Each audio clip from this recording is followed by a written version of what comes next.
You know how they're saying that there could be a big solar flare that could like knock out all of our electrical like beta grid? particle emissions. Yeah. This is going to protect. A Faraday cage will protect your equipment from it.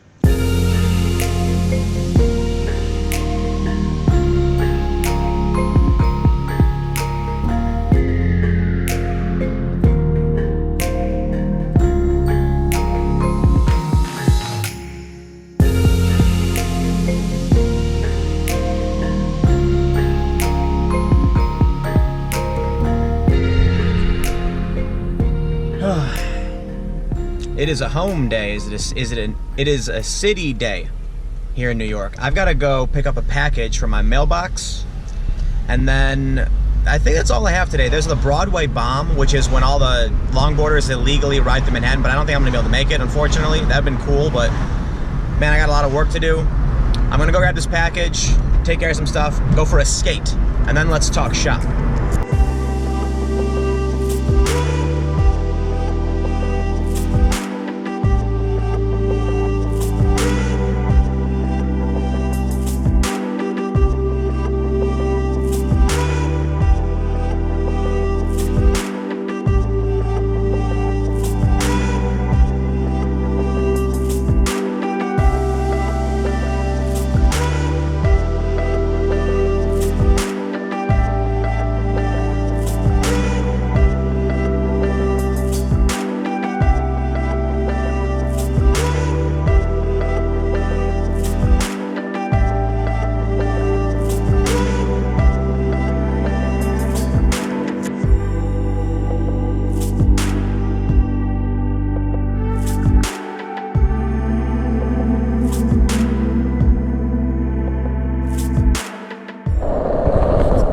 Time to go head to the hacker warehouse and see. I have no idea what the hell they're up to, but I'm gonna grab some pizza first. Bring some pizzas by, surprise.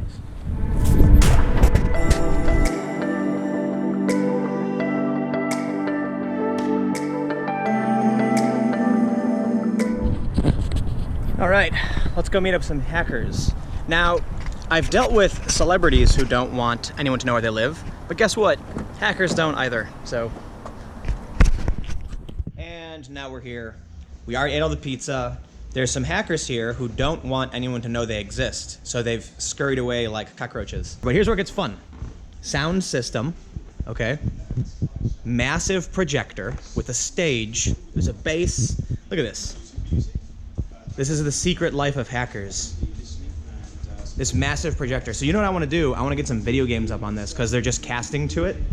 But I don't know if I can convey just how epic it is to be able to play video games on that massive screen. And so there's a bunch of work stuff, and they do crazy other stuff. But for the most part, this room is about 1/4 of the top secret hacker space. You've got like some kind of satellite dish and a thingy, whatever that's for. Look at this. Whatever that is. Top secret.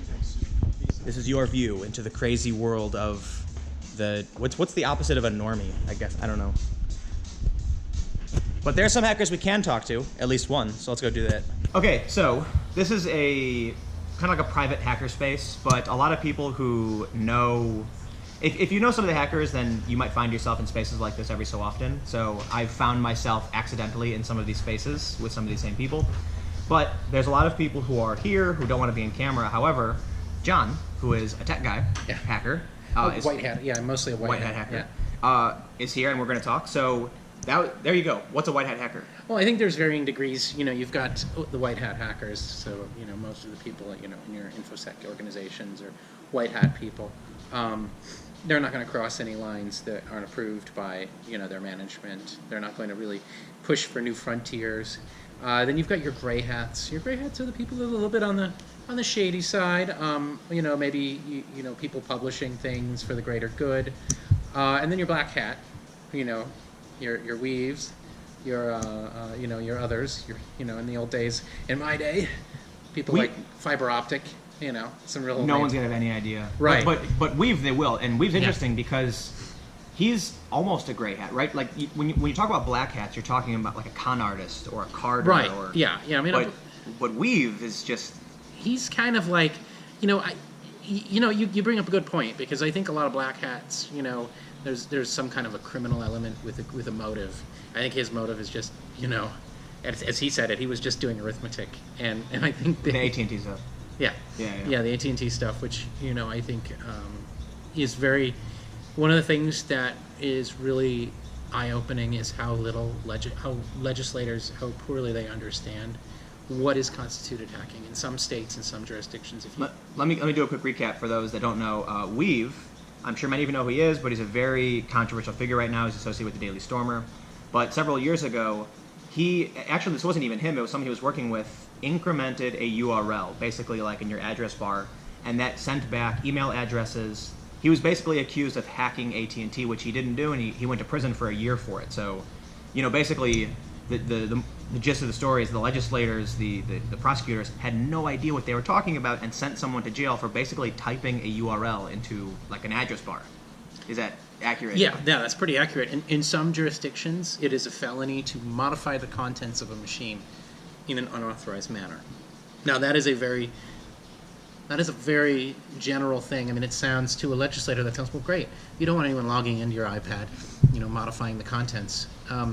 But what also modifies the contents is if you send an ICMP echo, which is a ping, to someone's server, you are actually modifying the contents of that server, because then it has to respond to that ping in the memory, and so, with the proper, I guess you could say with the improper prosecutorial steps, you could theoretically show that someone that you don't like, that maybe you have an agenda against, has modified something unauthorized. You could accuse anybody of breaking one of these laws. I mean, it's so nebulous, I guess. Well, if you're driving in your car, I guess here in New York, if you're riding on the subway and you connect to an open Wi-Fi, and let's say you connect to a Morgan Stanley open Wi-Fi. First of all, I'm sure they don't have an open Wi-Fi, but let's just say they do, and you do something nefarious. I like to use that term because it seems to be thrown out. You do something nefarious, like you run Nmap. What is that? So Nmap is a tool that goes through and in a TCP/IP connections, it goes through all the possible connections to a machine. It goes through ports, which are sort of like knocking on doors of a machine, and it tells you which ones are open. So it could be port 22, which is secure shell, port 80, which is HTTP, 443. Let's say you connect to an open Wi-Fi, and you run Nmap against someone else's machine, and that someone else contacts IC3 or some criminal investigation organization, shows in their logs someone is connected from that IP. It may not go back to you, but chances are it will go back to some of the open Wi-Fi. And what's important is that there's all these areas where you can unintentionally commit a felony. Now, we're always taught that you need means, motive, and opportunity. Those are the three components of committing a crime. That's still true? Well, you've got the means, and first of all, anyone can commit a crime. You could drive your car into a bank, and you've broken into a bank. Your motive. I think accidentally connecting to a Wi-Fi network, your motive is you want internet service. Well, hold on. I've been complaining about the iPhone. Okay, the new iOS is garbage. Yeah. And it just, I had to turn on ask permission to connect to Wi-Fi because it keeps trying to connect to any possible Wi-Fi. Mm-hmm. It just will grab a random one and then be like, oh, there's no data. I'm like, why are you doing that? Think of all the attack vectors. Well, there's attack vectors too. I mean, you've probably heard the story of someone's opening up a Wi-Fi portal that says free Wi-Fi. Yeah. Free Wi-Fi. That's like free candy on a van. All right, so I don't want to go too long because there's a bunch of other crazy stuff. There's a Faraday cage in here. Yeah. But I wanted to ask you just one last question. You contracted with the government before as a white hat. Yeah. So we won't talk about anything specific because I'm sure there's a bunch of like confidentiality stuff, sure. Like top secret information. Perhaps. But we hear from a lot of the like anarcho-capitalist, libertarian right, and the far left. These government hackers, these white hats, they're like bad guys, right? That the government, the system, they're bad. Do you, working for them, do you think that there's evil or malice, that they're kind of stepping on a little guy, or how do you feel about it? I think that the assertion that an organization could work in lockstep against the little guy is a little bit far-fetched. I do think in any organization there were probably people who are crooked. I think in any organization there are people who are very good and very ethical and they have a compass that leads them to the right direction. But by and large, most of the people I met were generally good people. You know, in 2005, you know, we didn't have, the world was a little bit of a different place. But in 2005, you know, most people were, I don't know what memes were popular that year, but you know, we didn't have the. I don't think there was YouTube. It was the year YouTube was born. There you go. I don't remember if there was 4chan, but most of the stuff people were talking about was, you know, a lot of Linux geeks, a lot of Unix geeks, just geeking over their technology. I don't think we had 4chan or Reddit or any of that stuff. I do think that if you want to find a conspiracy anywhere, you can probably find one. Yeah. I think that is human nature. There used to be something on Stephen Colbert's show when he used to do the Colbert Report, which I loved that show. But he could connect anyone to anyone else, and it was a kind of a funny thing he would do.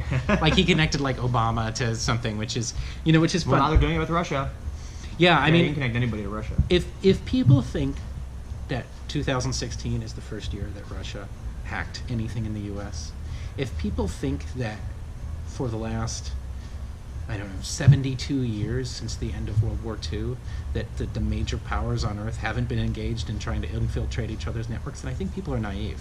Yeah. Some of our biggest friends spy on us, the Israelis, I'm sure the Canadians. Oh, and that's like that was like a big story though, that we knew that the Israel was spying on us, right? Yeah, and I'm sure we spy on them. And and Obama tapped Merkel in Germany. I mean, it's just the game. It's espionage. Absolutely. You know, I think that when people don't find their way and they don't get the answer for whatever reason, they're going to look for a bad guy. And if the bad guy's not hackers, in 2008 it was bankers. Yeah. And you know, and I think that we have to recognize that, you know, hacking is a profession that exists and has lasted longer than the computer. I feel like the way I kind of see hacking is the average person comes to the wall and they stand there waiting for the door to be opened because that's what the rules say you're supposed to do. Right. And the hacker tries and find that crack to slide through and sneak their way in or something. Are you a Star Trek fan? Oh, absolutely. Well, the Kobayashi Maru is a great story. You know? I hope you guys know what that is. Yeah. We've been going for a little while, and I still want to check out the Faraday cage, so we'll check out the Faraday cage. We're gonna go in this Faraday cage. Okay, so this is a Faraday cage. I don't know if everyone is familiar with what a Faraday cage is, but basically it doesn't let radio frequencies. What else does it block? Electromagnetic radiation primarily. Okay. All right. So pull the door, crank it closed, and our phones should stop working. Okay. So I still have signal. I've got signal, but maybe it doesn't check every. This is a room specifically designed to make your phones not work. There's no bars. So the other thing is the cell phone tower is literally on the other side of this wall. So maybe the Faraday cage isn't good enough. It's not working though, huh? I've got T-Mobile. Who do you have? T-Mobile, yeah. Looks like mine says I got better signal than you. But it doesn't look like it's working. Nope. Huh. There you go. Hey, All right. Faraday cage. Who would have thought that a Faraday cage would stop your phone from working? So mine still says that I have signal, but John was not able to call me. His phone has no bars. Yeah. Literally the point of the Faraday cage. So there's a demonstration. How cool is that? And there's a bunch of stuff in here. So what's funny, and you can probably explain a little bit. How they're saying that there could be a big solar flare that could like knock out all of our electric like beta grid? particle emissions. Yeah. This is going to protect. A Faraday cage will protect your equipment from it. Yeah, I mean, this will protect you theoretically. I mean, I don't think we've ever been hit by an EMP, but this should protect you from an EMP. See? So all you doomsday preppers, make sure you build one of these Faraday cages. Actually, I know a guy who has a microwave in his basement with a phone in it, unplugged, because a microwave is a Faraday cage. Oh, that's a good idea. Yeah. So, you know, what you can do is take old microwaves and put an ATX motherboard in an old microwave and just sell those to preppers all day. Or just, if you're a prepper, that's what you got to do. Yeah, or call me. I'll build it. There you go. Yeah, you just pay me a lot of money. All right, man. So I think that about wraps it up. This was a fun adventure into a little top secret hacker space. Hope you enjoyed it. So thanks for hanging out. I hope this was interesting. I can't predict, but I certainly think getting a view into like a top secret.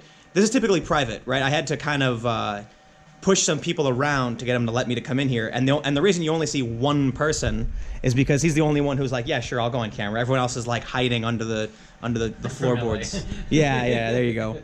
But make sure to follow me on Twitter at Timcast. If you want to support my work, go to timcast.com/donate. Give whatever you'd like, give nothing at all. My videos are always free and available every day at 4 p.m. Stay tuned. Breaking news and live streams from around the world. I think I'm going to be in New York for the next week or so.